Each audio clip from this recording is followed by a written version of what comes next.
Victor Garcia রচিত ikigai বইটি পড়তেছি। এটা আত্ম উন্নয়নমূলক দারুণ একটা বই। জাপানের ওকিনাওয়া অঞ্চলে অবস্থানরত পৃথিবীর দীর্ঘজীবী এবং সুখী মানুষদের জীবনযাপন পদ্ধতি নিয়ে এই বইটিতে আলোচনা করা হয়েছে। বইটির প্রতিটি অধ্যায়ে আলোচনার দাবি রাখে, তবে আজ আমি জাপানিদের খাদ্যাভ্যাস নিয়ে আলোচনা করব, যেটা আমাকে ভিন্নভাবে ভাবতে বাধ্য করেছে। চলুন বইটি থেকে কিছু অংশ পড়ি শুনি।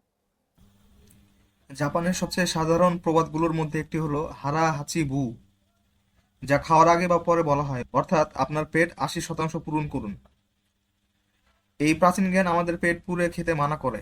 এ কারণেই ওকিনাওয়ানরা যখন অনুভব করে যে তাদের পেট 80% ভরে গেছে, তখন তারা খাওয়া বন্ধ করে দেয়।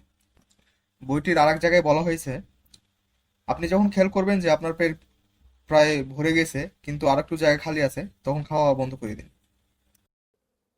এবারে আপনাদের কয়েকটি হাদিস পড়ে শোনাই। রাসূল সাল্লাল্লাহু আলাইহি সাল্লাম বলেছেন, মানুষ তার পেটের চেয়ে নিকৃষ্ট কোনো পাত্র কখনো পূর্ণ করে না। তিনি অন্যত্র বলেছেন, যদি খেতেই হয় তবে পেটের 1/3 খাবারের জন্য, 1/3 পানীয়ের জন্য এবং 1/3 বাতাসের জন্য রেখে দিবে। চলুন আবার ইকিগাই ফিরে যাই। দৈনিক ভিত্তিতে 80% খাওয়ার নিয়ম অনুসরণ করার একটি বিকল্প হলো প্রতি সপ্তাহে 1 বা 2 দিন উপবাস থাকা। 5:2 আহার প্রতি সপ্তাহে 2 দিন উপবাস এবং অন্য 5 দিন স্বাভাবিকভাবে খাওয়ার কথা বলে। আবার হাদিসে ফিরে যাচ্ছি। আবু হুরায়রা রাদিয়াল্লাহু তাআলা আনহু বলেন, রাসূল সাল্লাল্লাহু আলাইহি সাল্লাম বলেছেন, সোমবার ও বৃহস্পতিবার আমলনামা আল্লাহর সামনে পেশ করা হয়। আমি পছন্দ করি যে আমার আমলগুলো রোজা থাকা অবস্থায় পেশ করা হোক। আয়েশা রাদিয়াল্লাহু আনহা বলেছেন, নবী সাল্লাল্লাহু আলাইহি সাল্লাম সোমবার ও বৃহস্পতিবার রোজা রাখার জন্য বিশেষ গুরুত্ব ও চেষ্টা করতেন। কি কিছু বুঝলেন? এখানে স্পষ্ট আমরা বুঝতে পারছি রাসূল সাল্লাল্লাহু আলাইহি সাল্লামের সুন্নাহের সাথে জাপানিদের খাদ্যাভ্যাস পুরোপুরি অ্যালাইন করে, শতভাগ অ্যালাইন করে। কিন্তু সমস্যা হচ্ছে কি, আমাদের ঈমান আর সামিয়ানা ওয়া আতানা, অর্থাৎ শুনলাম এবং মানলাম ওই পর্যায়ে নাই, ইনক্লুডিং মি। এখন আমাদের জাপানিদের কোনো তথ্য দিলে সেটা আমাদের ভালো লাগে।